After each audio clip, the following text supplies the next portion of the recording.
Today on the show, we have Alex Storc, who is building a MSO with his team. Talked a lot about what he doesn't like about the U.S. healthcare insurance industry, as well as just sort of some general thoughts on where the industry is going and what he's building. So hopefully you enjoy. No, so Alex Storc, I'm a RN, been an RN for about 15 years now. Yeah, getting close to the 15 years now. Did a lot of mostly all bedside during that time, critical care, travel nursing, um, across the state. When California, Texas, and Florida were the main ones, and spent the last 5 years or so helping to manage a neurocritical care unit in Florida. That's a quick synopsis of who I am, and then now where I am today, though, this was last year. Over the last year, me and another ND have started building our own healthcare system, our own DPC practice. We're expanding and we're trying to change the way that we've seen healthcare kind of fall into over the last decade and a half that I've been in it, and the amount of time that he's been managing doctors from his primary care side, residency owner and stuff. We just want to change it all. And what is the name of it, and what are you trying to change?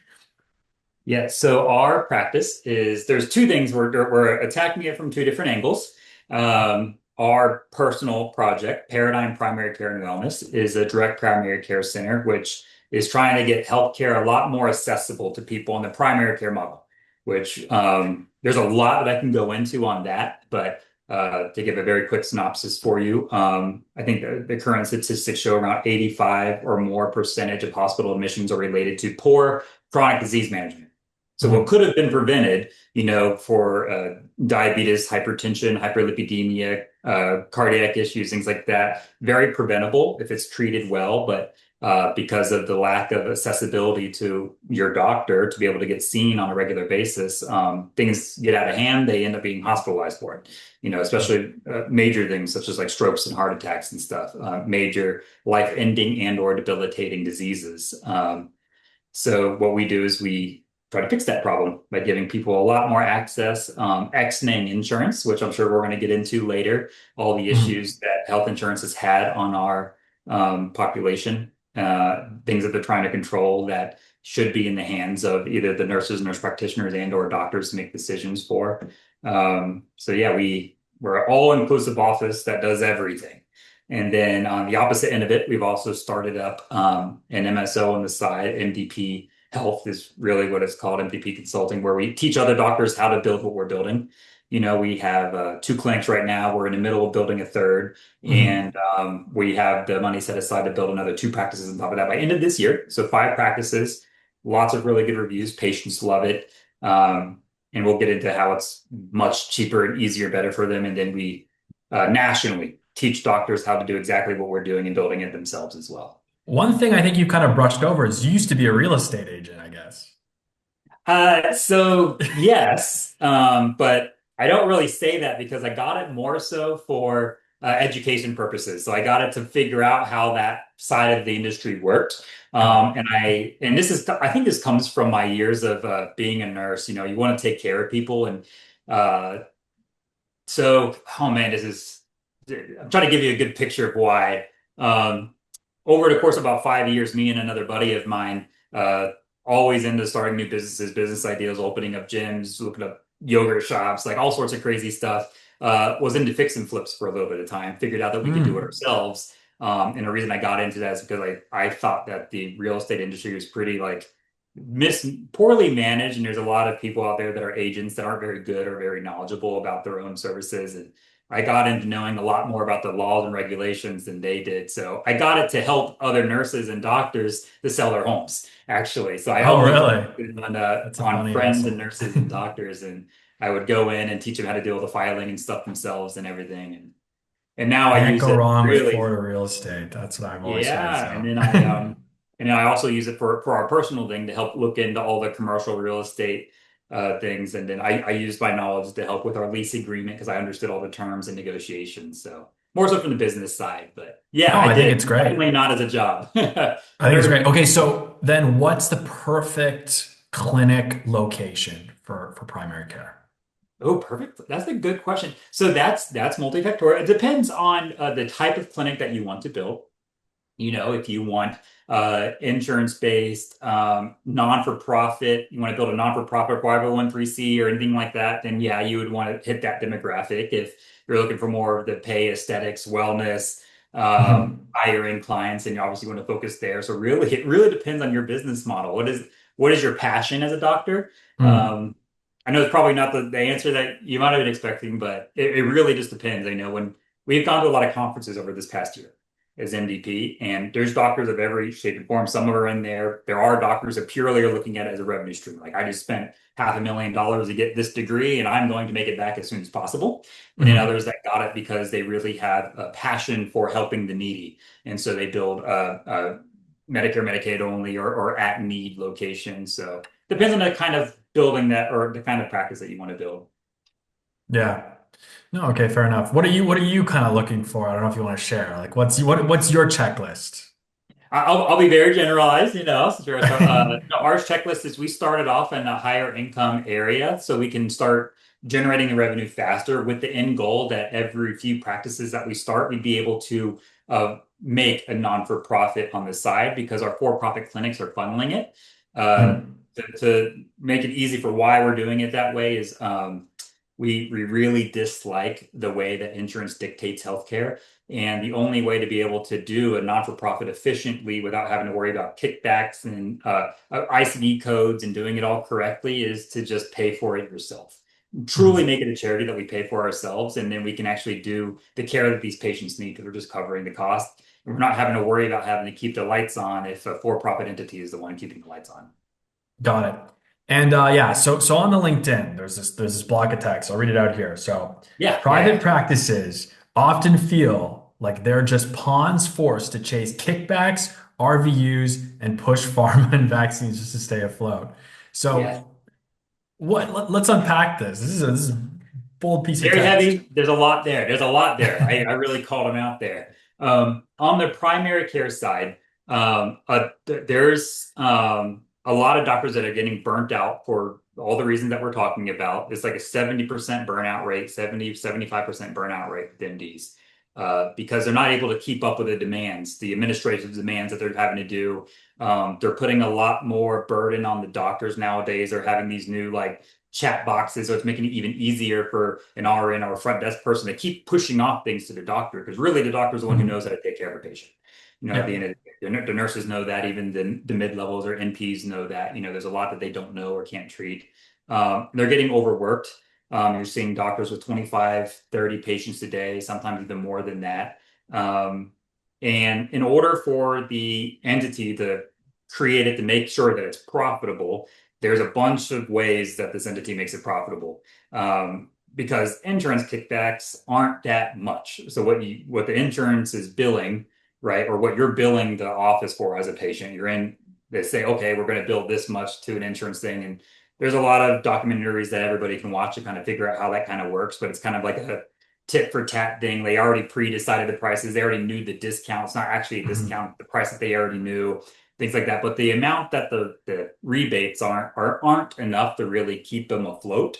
So you have these very lucrative pharmaceutical companies or vaccine companies coming in, and then they offer they find every legal loophole in the world to get some sort of kickback to the doctor, either by paying for a consultation fee to teach about their vaccine, but then they pay an astronomical amount to just teach about it, right? They're not technically paying them to give vaccines, but that's their way to pay it back. So they find other ways to pay to talk about it, and they feel obligated to do so because if they don't meet their demands, and then the corporate entity, the bigger hospital system will come down on them and start telling, hey, you're not meeting these metrics, these demands. How RVUs kind of work is they have based on your ICD coding and things like that, patients are a certain level of sickness. Make it simple for the Mhm. audience to understand. Um, and then it's worth a certain credit. This RVU is what they're called. And so what they dictated, they tell the doctor, hey, you need to account for this many RVUs, these many credits that you're billing the insurance, because that mandates that we get this amount of revenue for you to pay your base salary. And for every one RVU above that you meet that at least covers what we want you to do to make us for profit, we give you X amount of dollars more. So it's like their bonus is based on seeing above that base salary coverage for RVU. Um, And so there's all these ways that they're trying to get kickbacks to doctors, but in order to do that, they're having to see a lot of patients. And then I'm friends with a lot of MDs in private practice and primary practice and stuff. And they're just like, and then the second you don't even meet that, they keep increasing that base RVU demand. So now people aren't even making their bonuses anymore. So now they're seeing these astronomical amount of patients that you actually don't have the time for. They can't even meet that RVU bonus thing. So they're not even making bonuses anymore. So then they're having to find other ways to meet that money because I think the average is most doctors, it's almost like they're almost 50 years old by the time they pay off their medical loans. Yeah, it's crazy. They're trying to get ways of it, and some of them I've seen them. Like some of them have shown me, like I'm paying $7,000, $10,000 a month in medical fees, or for my student loan uh, stuff. So they're having to find ways to make it. So they get paid a lot in a run, but it's probably why they're salty all the time. Is almost all of their paychecks being paid toward that school that they spent 12 years in to figure out how to be an MD. Yeah, of course. Yeah, So a lot of people are just burnt out. yeah, well, yeah. That's definitely one of the reasons why here at Caesar Health we're trying to kind of make the system more efficient to make it more profitable, et cetera. Um, Yeah, so then so the solution then that you offer is just to cut out insurance entirely. yeah, cut out entirely. The very easy way to explain this is that, everybody's gotten so used to you have health insurance from employer or self-pay. You pay the insurance company, who then turns around and pays the doctor, right, for Mhm. the service that you're receiving. These insurance companies are for profit. They're publicly traded, they're IPOs. Look up whatever you want on that side. They have to make a profit in order to be sustainable for stockholders and for shareholders and dividend reimbursements and payments like that. So their goal is to be profitable. So, but they dictate almost 100% of healthcare nationwide for us. So there's going to be a point in time when they're going to have, there's a bunch of ways that people make money, right? You can increase costs. You can uh, not cover as much.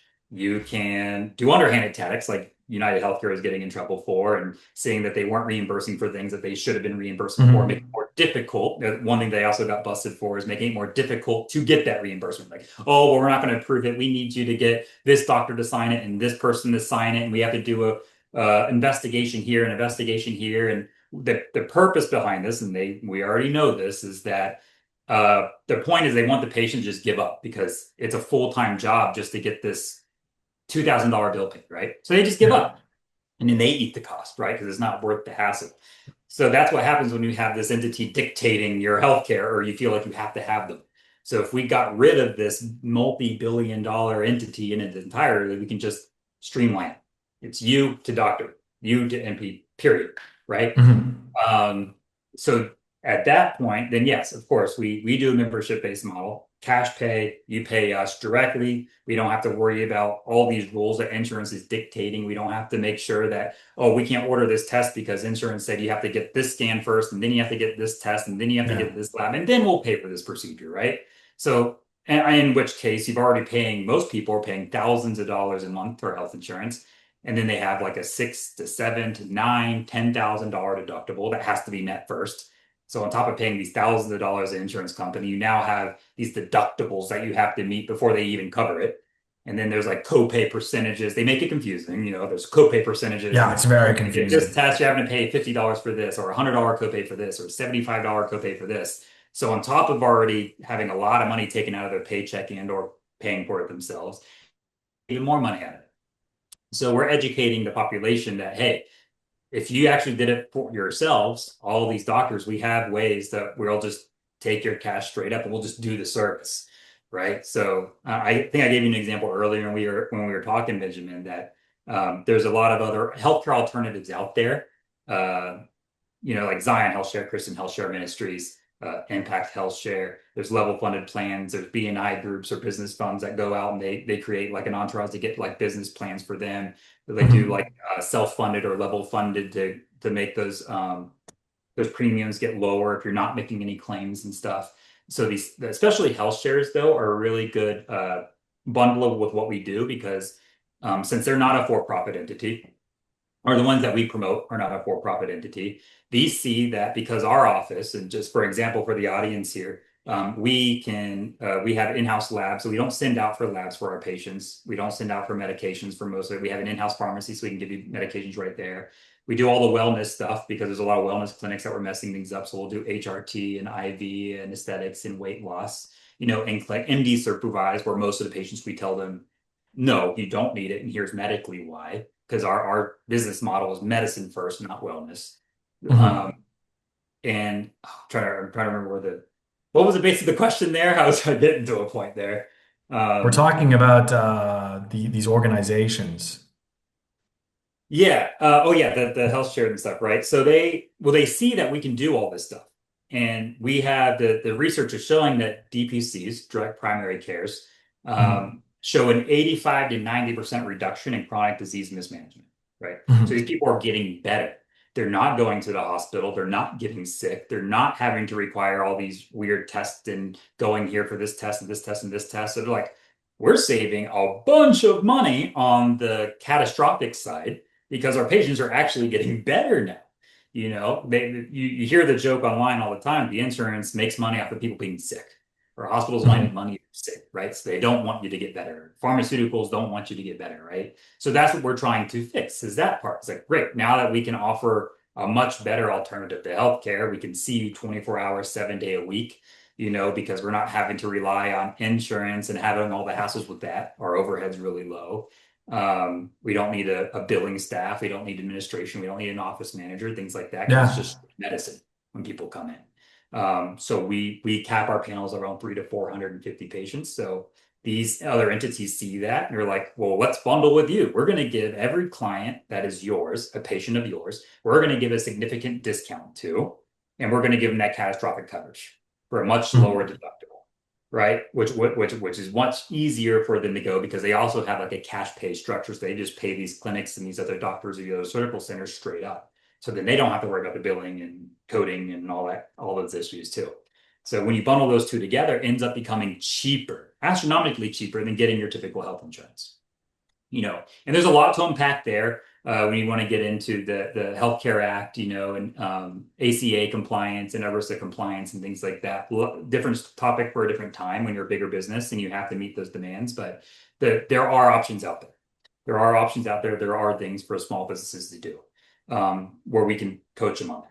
So I gave an example of a 20 employee business where the owner was paying a little over $2,000 a month for each employee to get health insurance through at one of the major insurance brands.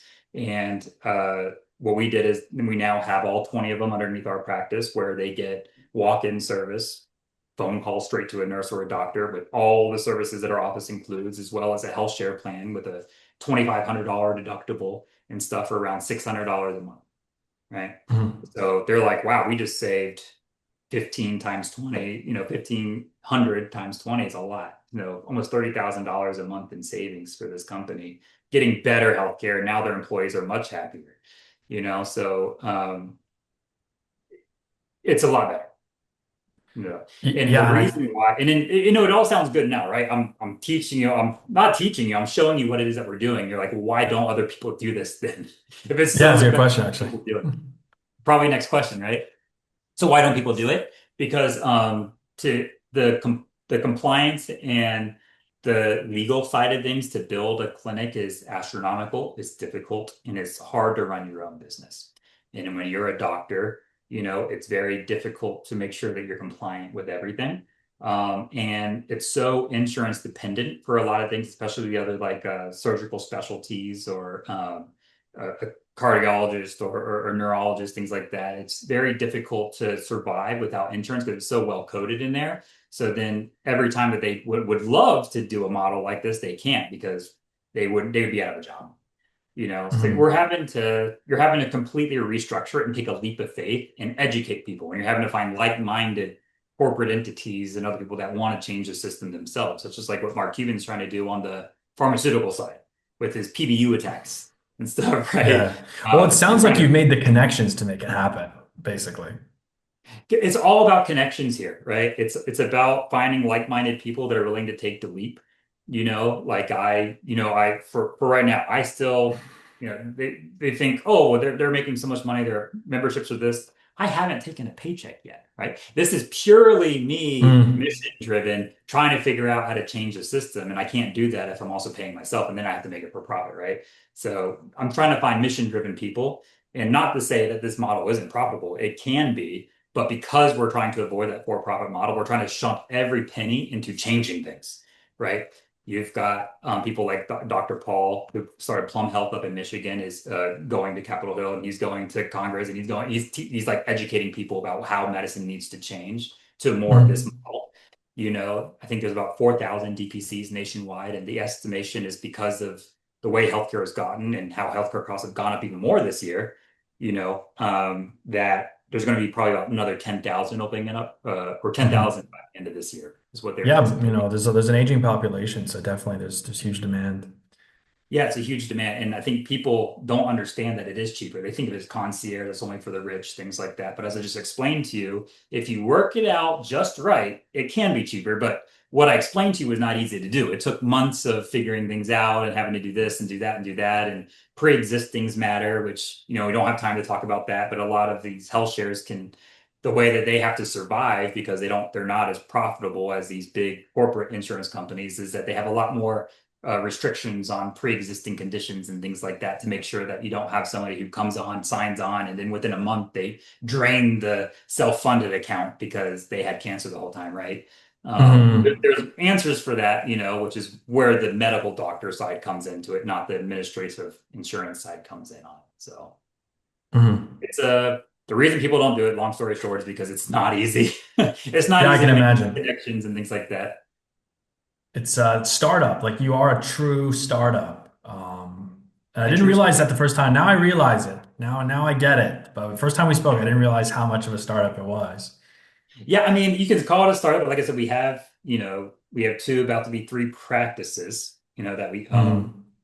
and we have helped clinicians in four other states how to start their practices, so we have at least some experience there, but it's all based off of years of experience in corporate healthcare and utilizing that knowledge to build what we're building.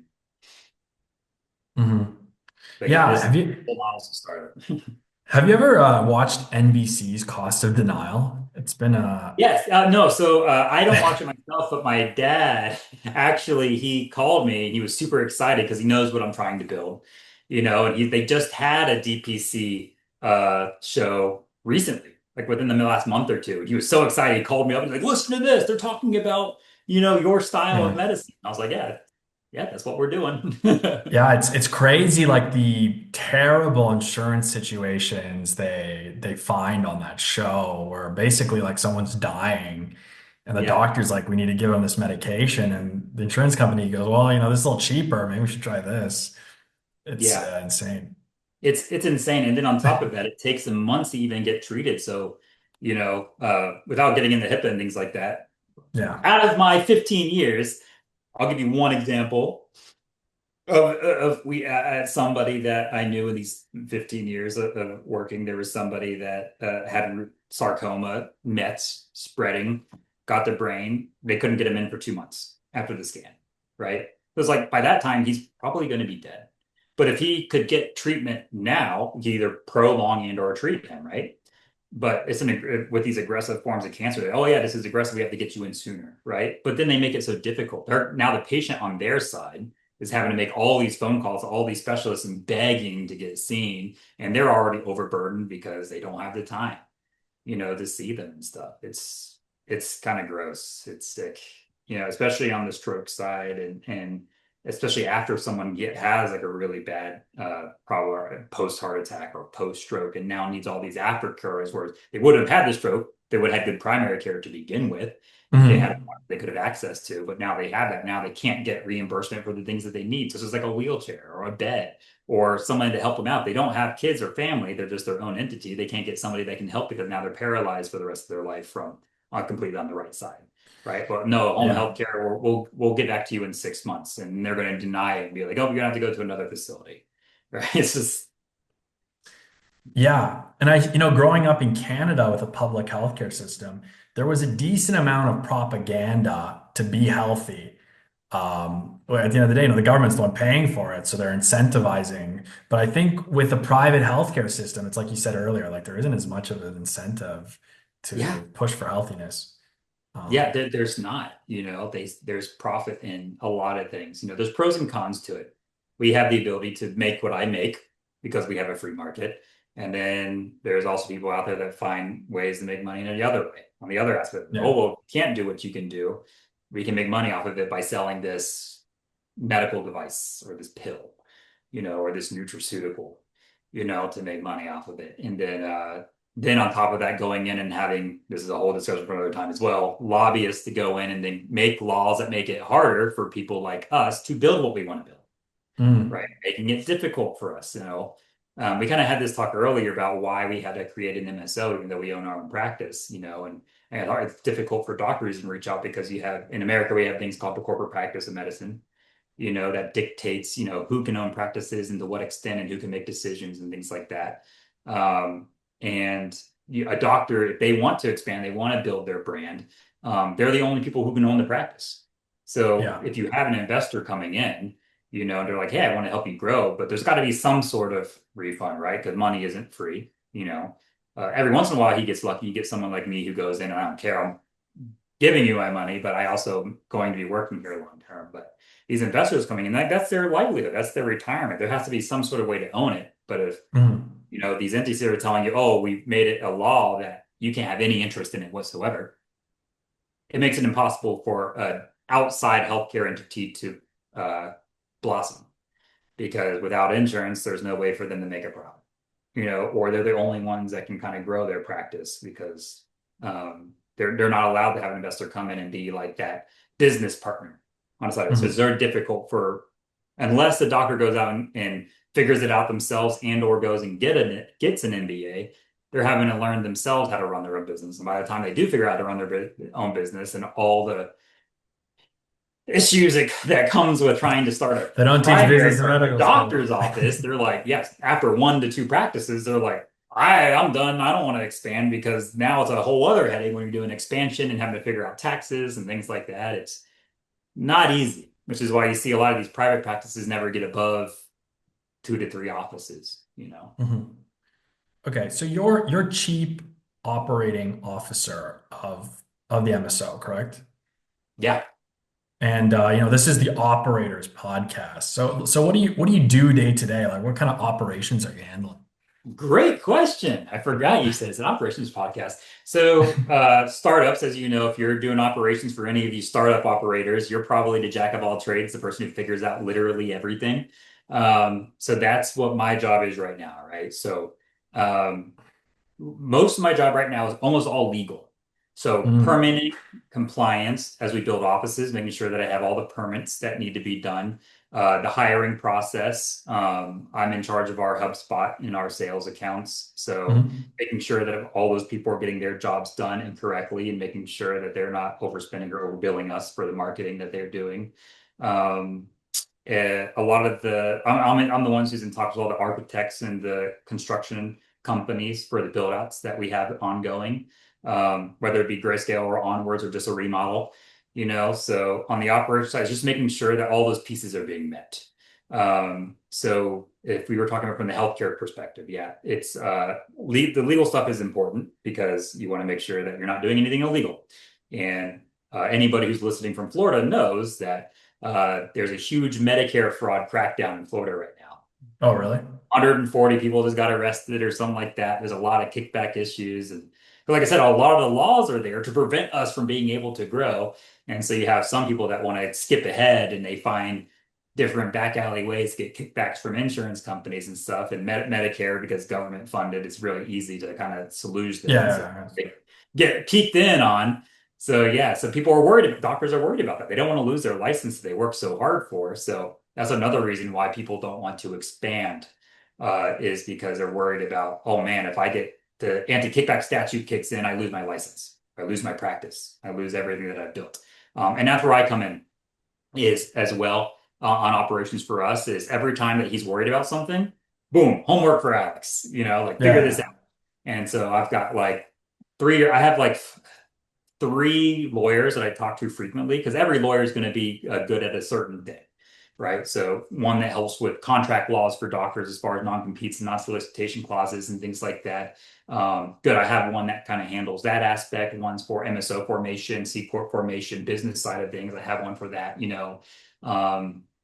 we have one that helps with employee contracts and stuff, making sure we're OSHA compliant, things like that, which I know a lot of that research, but just to make sure I check this box, especially as we go and when I cross state lines, that's really important to understand. It's going to change. And even county to county in medicine, a lot of things are county to county. So I know our biomed permit, for example, is county per county. So this county is going to be different than any other one, and somebody else helping out in Vegas, he had to have, in order to see a patient in each location, he had to have a business license in every individual city where he was Mm. in, right? But he wouldn't know that unless, he spent a lot of money to a lawyer. So then it's my job to make sure we're not spending $50,000 for a lawyer to tell us something when I can just do the research and figure it out myself. So a Yeah, lot of it is hop on Claude. compliance and permitting is a lot of the operations right now, doing it legally, build out and yeah, staff management, a lot of staff management, making sure each department is doing it themselves. So I have meetings with each of the staff departments every so far. We have a marketing department that has business outreach, business development, and sales itself. So I make sure that they're staying on top of their stuff and making sure we have our events lined up for the next year. And making sure that on the financial side of it, those are being lined up so we don't miss payments or we're not getting that stuff put together. Just got a storage unit, just keeping all the pieces talking together. No, it's a true Making sure that startup, operates like wearing a efficient. lot of hats. Same thing with me at Caesar Health, by the way. I do like 1,000 different things. So Yeah. it's Yeah. not And as exactly it the goes same. up, then, and as it goes up as operations, eventually you're going to get big enough that they kind of can be self-sustaining. And then I'll have somebody who's a step below me that's like director of all marketing, right? Who handles all of that. And then I don't have to think about it as much. And I just meet with that person to make sure it's being handled correctly, right? Yeah. But it's a startup, so I'm the only Delegate, delegate, delegate, delegate. delegate. Find the people that you trust to delegate. Yeah, it's fun stuff. Yeah, well, I mean, I don't like to run these podcasts too long. I mean, where can people like find you? You don't have a lot of followers on LinkedIn. We got to grow your LinkedIn Yeah, followers. no, I'm bad about that. So I didn't it's because I didn't make my LinkedIn until only a few months ago. Okay. I just didn't see a need for it because I was all clinical based and I had one like years ago and I was like, well, I don't really need one. And then when I started my business ventures, I never created one either because it was all like we were doing fix and flips. You didn't really need a LinkedIn. All my connections were on a phone based or I had connections with lawyers and brokers. So I didn't really need too many connections to really reach out, I should say. LinkedIn's really good if you're trying to reach out and get people outside of their scope. But now Mhm. that this is the first time I'm out of all the businesses I like had ideas for and built and things like that, this is the first time I'm legitimately having a national aspiration. So I was like, oh, I should probably get a LinkedIn by now. Yeah. So I put it up like a few months ago, and that's why it's only got 85 connections right now, but it's building pretty quickly now. We'll grow it. Well, what's I know your name? I tried to get our medical director on there. I think he's got like two connections. He does not want to log into it. And he's like owns it all. Alexander Doctors Stork hate on it. LinkedIn. Yeah, Very LinkedIn's a great professional way. photo. I'm on there a lot. So it's got a really good synopsis of everything that we're doing. We have for Paradigm, we have, Facebook and Instagram and things like that. And on the MDP side, we also have Facebook and Instagram for MDP, where we have people who post on there all the time. You can find us at events too. If you're in clinical, we are at a few of the AAFP events, American Association of Family Practice. We're going to be at AANP events this year, American Association of Nurse Practitioners, and also the Florida Association for Family Practice and Nurse Practitioners as well. So you'll see us at DPC Summit. If you're interested in DPC, we'll be there in New Orleans. We were that last year. FMX is the big family practice one. We were there last year in LA. That's how we got a few more doctors that were interested in joining our practice as well. And we'll be at like 7 conferences this year between all of those 4 entities that I mentioned. So you can also talk to us there. Yeah, we haven't done any conferences yet for Caesar, but it's on the horizon, so it'll be interesting. Well, yeah, from what you're saying, you're doing it the right way. You've got your clients, you're building it right, fixing all the problems now before you're ready for the big push. But conferences are great for medicine. A lot of providers go to those conferences for CMEs. A lot of them need CMEs, and it's an easy way for these NPs and doctors to get their CMEs very quickly. In order to maintain their licenses, they have to have a bunch of these. So they go to these conferences, get them. Usually the hospitals will pay for them to go to these conferences. So I think FMX had like 6,000 doctors at it.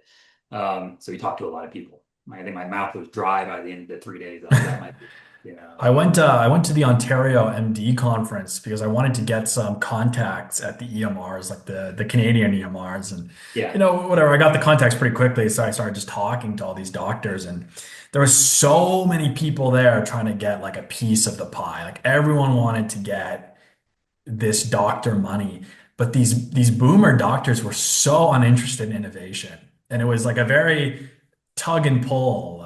Yeah. Well, and that's probably because a lot of them don't own their own practices. They don't even have the decision to make that, right? Private practice is starting to make a comeback because of how the insurance world is kind of taken over. In America, a lot of private practices were getting bought up by private equity or venture Mhm. capitalism, things like that, who buy the MSO, and then they formulate an MSO so they can buy up all these practices. So they end up Yeah. turning it for profit and building it into a healthcare system.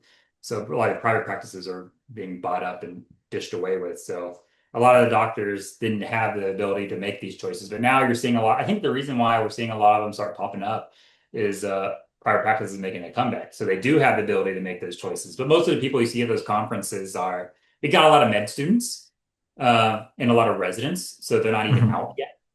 And they're just trying to get a feel for what is out there. What other choices do I have outside of signing my life away to a corporate medicine, a corporate practice, right? Um, it's very educational. So you're not going to get a lot of decision makers at those conferences. That's what we found out too. Oh yeah. Oh well. It is what it is. But it's good for education wise. And then because you're seeing a lot more doctors reaching out, to start their own practices on our MDP side, a lot of NPs and doctors have been reaching out over the last month to build their own practices. Yeah. So in that case, then you're going to see a lot more people reaching out and trying to do their own EHRs and stuff. And that's the dream with Caesar, like to have like a core group of clients that you deliver on so well that the word spreads, and then just people contact you, and then you just go out from there. That's the dream, at least my dream. So we'll Yeah. see. Well, and honestly, I like how you guys are doing it. So from us being a startup, we are expanding quickly. But if you find someone like that too, it'd be good to get on the ground level with them because you're going to expand with them. So Yeah, of like course. our goal is national, right? And we're actually doing it the right way because our doctor had a smart idea. He saw that he could sit down with his one practice and do fine, do great, make just as much as he was making before if you run your practice well. When you're Yeah, of trying to course. create something as big as what we're doing, it's not as simple as some other startup ideas and stuff, right? Especially the things like your guys are doing, you can't. That's not a solo startup thing. You're going to need a team to build something like yours. Same with ours. Like we need a massive team to build something brand new and healthcare related wise. There's a lot that goes into it. Yeah. Well, thanks for coming on the show. I really appreciate it. Yeah, no, thank you for having me. Hopefully I answer things. If you have any more questions, let me know. There's a lot to unpack on the healthcare world. A lot Yeah. a lot of avenues you can go in and tangents you can go in.